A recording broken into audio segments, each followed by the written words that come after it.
મોટાભાગના લોકોને ઇંગ્લિશમાં તકલીફ એ પડતી હોય છે કે સર છૂટક વાક્યો તો બોલતા આવડે છે પણ કોઈ એક વસ્તુ વિશે માહિતી જ્યારે સમજાવવાનું કહેવામાં આવે ત્યારે અમને બધા શબ્દો અને વાક્યો નથી ખબર પડતી. તો આજનો આ જે વિડીયો છે એમાં આપણે મેડિકલ ઇન્સ્યોરન્સ વિશે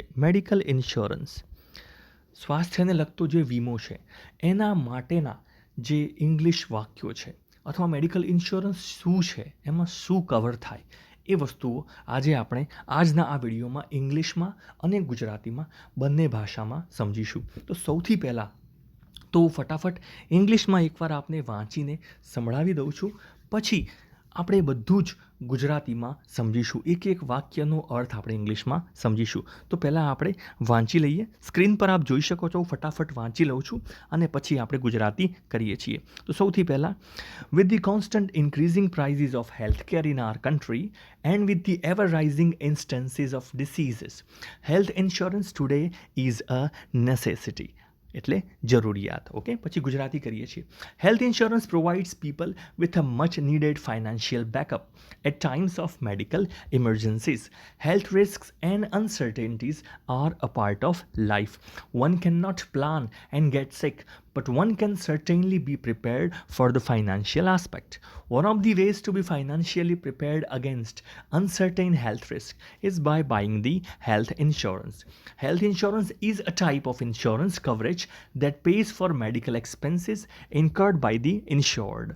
Health insurance can reimburse the insured for expenses incurred from illness or injury or pay the care provider directly.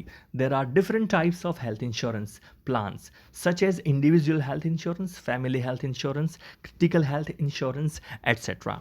Purchasing a health insurance is an integral part of financial planning. So, હવે આને આપણે step by step સમજીએ કે આ શું કહેવા માંગે છે. તો સૌથી પહેલાં આપ જોઈ શકો છો, with the constant increasing prices of health care in our country. Constant એટલે એક ધારા, ઇન્ક્રીઝ એટલે વધવું.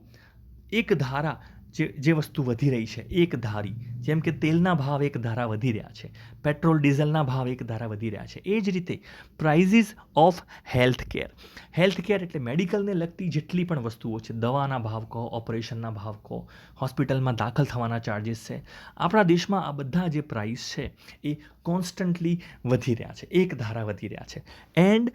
And with the ever rising instances of diseases. Instance એટલે ઘટના, બનાવ.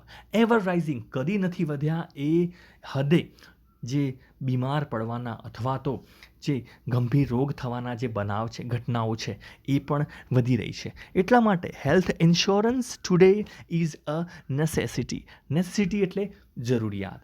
સો એના કારણે આજના જીવનમાં હેલ્થ ઇન્સ્યોરન્સ છે એ ખૂબ જ પાયાની જરૂરિયાત છે એવું આપણે કહી શકીએ. નેક્સ્ટ, હેલ્થ ઇન્સ્યોરન્સ શું કરે? હેલ્થ ઇન્સ્યોરન્સ પ્રોવાઇડ્સ પીપલ, એ લોકોને પૂરું પાડે છે, પ્રોવાઈડ કરે છે. શું પૂરું પાડે છે? With a much needed financial backup at times of medical emergency. So એ શું કરે છે? મચ નીડેડ, ખૂબ જ જરૂરી એવું ફાઇનાન્શિયલ બેકઅપ પૂરું પાડે છે. બેકઅપ એટલે શું? તમારા મોબાઈલમાં બેટરી પૂરી થાય એના માટે આપણે બેકઅપ રાખીએ છીએ. એક વસ્તુ પૂરી થાય અને બીજી વસ્તુ એના બદલામાં આવી જાય, ઠીક છે ને, એ પરિસ્થિતિ સંભાળવા માટે એને બેકઅપ કહેવાય છે. શું તમારું જે ફાઇનાન્શિયલ બેકઅપ છે, તમારા પૈસા પૂરા થઈ ગયા હોય ને, અને બેકઅપ કોણ પૂરું પાડશે? At times of medical emergency. કેવા સમયે? At the times of medical emergency. Medical emergency લાઈફમાં જ્યારે પણ આવે, ઠીક છે ને, ત્યારે જે ખૂબ જ જરૂરી એવું ફાઇનાન્શિયલ બેકઅપ કોણ પૂરું પાડે છે? હેલ્થ ઇન્સ્યોરન્સ લોકોને પ્રોવાઈડ કરે છે, પૂરું પાડે છે. નેક્સ્ટ છે, health risk and uncertainties are a part of life. Health risk એટલે તમને ખબર છે, જોખમ. તો સ્વાસ્થ્યને લગતું જોખમ અને અનસર્ટેનિટી. સર્ટેન એટલે ચોક્કસ, અનસર્ટેન એટલે અચોક્કસ. જીવનમાં ગંભીર બીમારી તમને ક્યારે થાય અને ક્યારે કોઈ મોટું જોખમ આવી જાય, સપોઝ કરવાનું ના, ભગવાન ના કરે, પણ કોઈનું એક્સિડન્ટ ક્યારે થઈ જાય આપણને ખબર નથી હોતી. So health risk and uncertainties are a part of life. એ જીવનના ભાગ છે આ બંને. One can not plan and get sick. One can not plan. One એટલે દરેક માણસ, વન એટલે કોઈ પણ માણસ. વન કેન નોટ પ્લાન, કોઈ વસ્તુ આ પ્લાન ના કરી શકે. શું? એન્ડ ગેટ સિક. કોઈ માણસ ક્યારે બીમાર પડવાનો છે એનું પ્લાનિંગ કોઈ ના કરી શકે. પરંતુ one can certainly be prepared for the financial aspect એટલે કોઈ વસ્તુની બાજુ, કોઈ વસ્તુને લગતું જે એક પાસું છે, જીવનનું એક પાસું હોઈ શકે ને, એ પાસાને ઇંગ્લિશમાં આસ્પેક્ટ કહેવાય. સો જે ફાઇનાન્શિયલ આસ્પેક્ટ છે, બીમારી માટે કોઈ તૈયાર ના થઈ શકે. One can not plan and get sick. પરંતુ one can certainly be prepared. Certainly એટલે ચોક્કસ. સર્ટેનલી બી પ્રિપેર્ડ, એ પ્રિપેર થઈ શકે છે, તૈયાર થઈ શકે છે. શાના માટે? એ બીમારી જે છે એને લગતી જે આર્થિક બાજુ છે, પૈસાની જે બાજુ છે, એના માટે માણસ 100% પ્રિપેર થઈ શકે, તૈયાર થઈ શકે. One of the ways to be financially prepared. One of the ways to be financially prepared is what? Now, one of the ways એટલે બહુ બધા રસ્તા છે, એમાંથી એક રસ્તો શાના માટેનો? ટુ બી ફાઇનાન્શિયલી પ્રિપેર્ડ, આર્થિક રીતે, પૈસાની રીતે તૈયાર રહેવાનો. શાના માટે? Against uncertain health risk. જેમ કે આપને જણાવ્યું, અચોક્કસ, કારણ કે ચોક્કસ નથી હોતું જીવનમાં.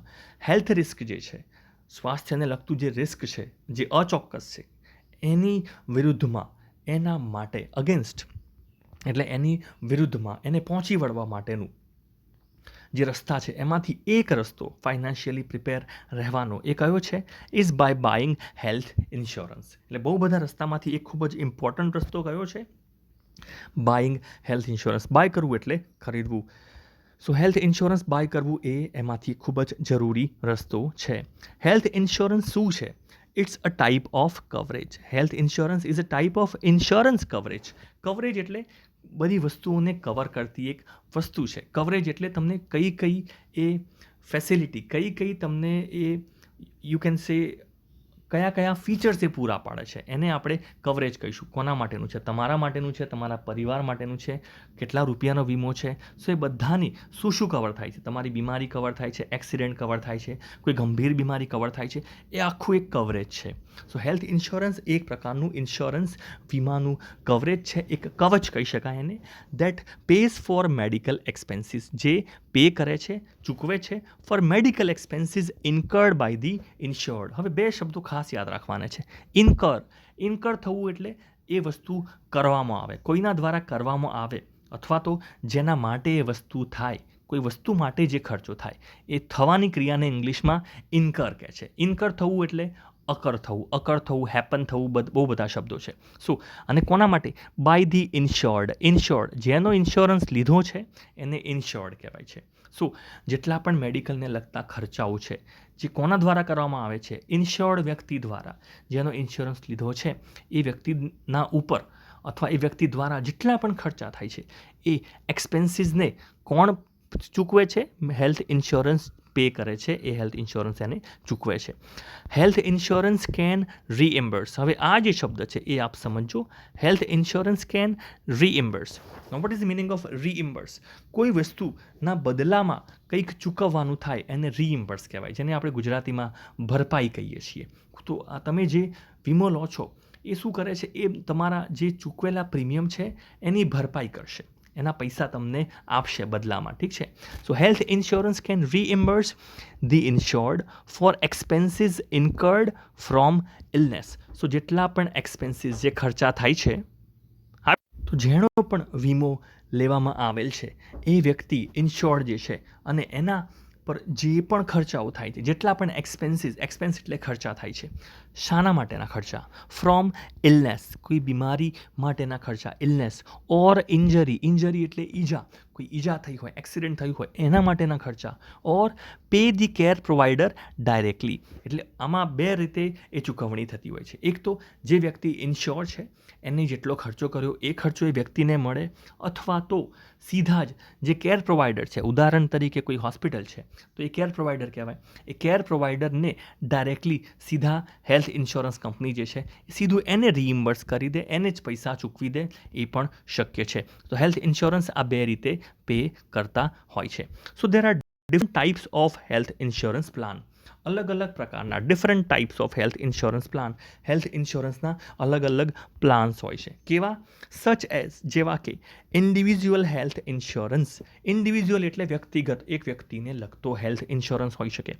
ફેમિલી હેલ્થ ઇન્સ્યોરન્સ, ધારો કે તમારી પત્નીનો અને તમારા બાળકો, તમારા ફેમિલીનો આખો હેલ્થ ઇન્સ્યોરન્સ લેવો હોય તો એ પણ પોસિબલ છે. ચારેમાંથી કોઈને પણ બીમાર પડે, ઈજા થાય, કંઈ પણ થાય તો એના મેડિકલ જે ખર્ચા આવે એ હેલ્થ ઇન્સ્યોરન્સ ચૂકવી શકે છે. ઉદાહરણ તરીકે COVID-19માં આપણે જોયું છે, ઘણા બધા પરિવારોને ખૂબ જ મોટા આર્થિક જે ખર્ચાઓ છે એ એમને ઉપાડવા પડ્યા છે. ઠીક છે ને, ઘણા લોકોએ લોન લેવી પડી છે. જો હેલ્થ ઇન્સ્યોરન્સ હોય તો આ પ્રકારના ખર્ચાઓથી બચી શકાય છે. And critical illness insurance. Critical એટલે શું? ખૂબ જ ગંભીર એવી જે બીમારી છે, ખાલી એના માટેનો ઇન્સ્યોરન્સ લેવો હોય, ધારો કે કેન્સર, તો કેન્સર માટેનો ઇન્સ્યોરન્સ લેવો પણ શક્ય છે, એવું અહીંયા જણાવવામાં આવેલ છે. છેલ્લું જે વાક્ય છે, purchasing a health insurance. Purchasing a health insurance is an integral part of financial planning. સો લાઈફમાં ફાઇનાન્શિયલ પ્લાનિંગ, પૈસાને લગતું પ્લાનિંગ જો આપણે કરતા હોય તો પછી એનો ઇન્ટિગ્રલ પાર્ટ, ઇન્ટિગ્રલ એટલે એમાં અંદર આવી જાય, એને અલગ કરી જ ના શકાય. સો તમારું જે પૈસાનું જે પ્લાનિંગ છે, આર્થિક જે તમારું પ્લાનિંગ છે, એની અંદર હેલ્થ ઇન્સ્યોરન્સ એટલે કે એક સ્વાસ્થ્ય વીમો પરચેઝ કરવો, ખરીદવો, એ એની અંદર હોવો જ જોઈએ. એ એનો ઇન્ટિગ્રલ, અભિન્ન અંદર આવેલો છે, અલગ ના થાય એવો પાર્ટ છે. સો મિત્રો, આ વિડીયો તમને કેવો લાગ્યો અમને કમેન્ટમાં જણાવવાનું છે. આવા અન્ય વિડીયો જો હું બનાવું એવી તમારી ઈચ્છા હોય તો કમેન્ટમાં મને એટલીસ્ટ ટોપિક જણાવો. વિડીયો વિશેના તમારા વ્યૂ કેવો તમને લાગ્યો, બરાબર છે, એ વ્યૂ તમારા અમને કમેન્ટમાં જણાવો, જેથી મને ખબર પડે કે આમાં હજુ પણ બીજું શું સામેલ કરી શકાય. So friends, thank you for listening to me, thank you for watching this video. And subscribe ના કર્યું હોય તો એકવાર સબસ્ક્રાઈબ બટન દબાવી લેવું. Thank you.